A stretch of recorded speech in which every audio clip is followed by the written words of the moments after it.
Une foule en liesse à Ankara pour fêter 5 années de plus.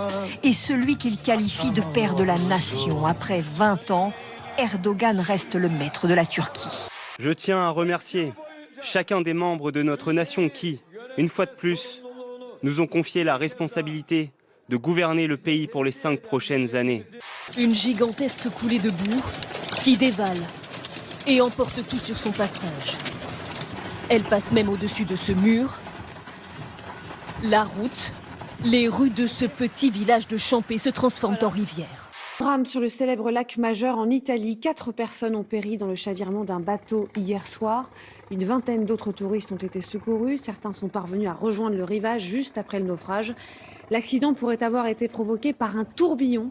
En 3 quarts d'heure seulement d'après le maire, il est tombé pas moins de 66 litres d'eau au mètre carré. Un torrent si fort, si violent que cette route n'a pas résisté.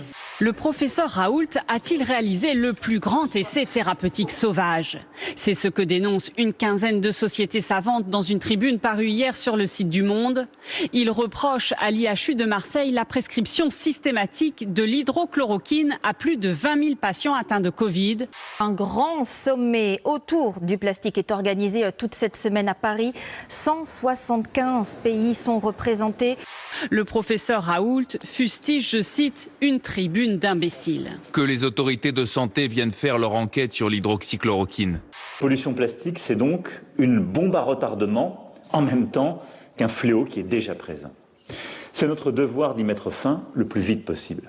L'objectif, c'est de préparer un traité international qui devrait mettre fin à l'utilisation des plastiques à usage unique d'ici à 2040. L'appareil Made in China atterrit sur le tarmac avec 7 ans de retard sur le calendrier initial.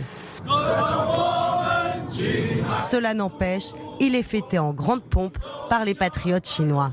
Le grand canal de Venise qui vire au vert fluo.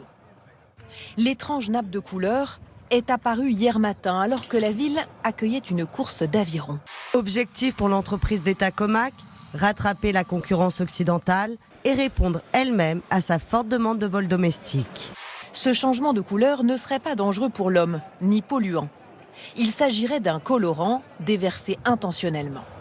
Côté technologie, là encore le C919 est en retard par rapport à ses concurrents. Selon certains experts, il correspond à un bon appareil, mais produit dans les années 80. Les Vénitiens pensent à une action coup de poing de militants écologistes. Ce flyer sera distribué à partir de demain et tout au long de l'été par les policiers et gendarmes. 5 millions de tracts pour lancer une campagne de prévention sur la sécurité des femmes dans l'espace public. La dernière hypothèse pourrait être celle d'une performance artistique, déverser un colorant vert fluo dans le Grand Canal.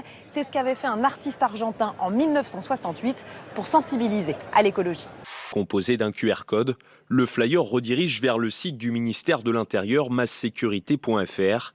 Il permet de signaler des faits et discuter avec les forces de l'ordre 24 heures sur 24. La réalisatrice française Justine Triet a remporté la Palme d'Or pour Anatomie d'une chute. Problème, sous le coup de l'émotion, elle en oublie son diplôme. L'actrice américaine Jane Fonda tente de la rattraper avant de perdre patience et de lui jeter tout simplement le parchemin dans le dos. Est-ce que ça avait vraiment sa place dans une cérémonie internationale ? Mais elle a parfaitement raison. Les artistes ne vivent pas dans un monde à part, ils ne vivent pas dans un igloo. Et ils ont encore le droit de dire un certain nombre de choses sur la société, sur la réforme des retraites. Et donc je dis bravo à Justine Triet. Elle a parlé de néolibéralisme pour parler de la France. On est un pays qui a augmenté, là encore cette année, de 7% le budget de la culture, qui a fait le choix collectif, et c'est notre honneur, c'est notre fierté, de protéger la culture, les artistes pendant le Covid. Il n'y a pas beaucoup d'autres pays qui ont fait ça. Mais rassurez-vous, la récompense a bien fini entre de bonnes mains. On a le droit de s'exprimer. Elle peut évidemment utiliser le Festival de Cannes comme une tribune, mais pas pour dire n'importe quoi.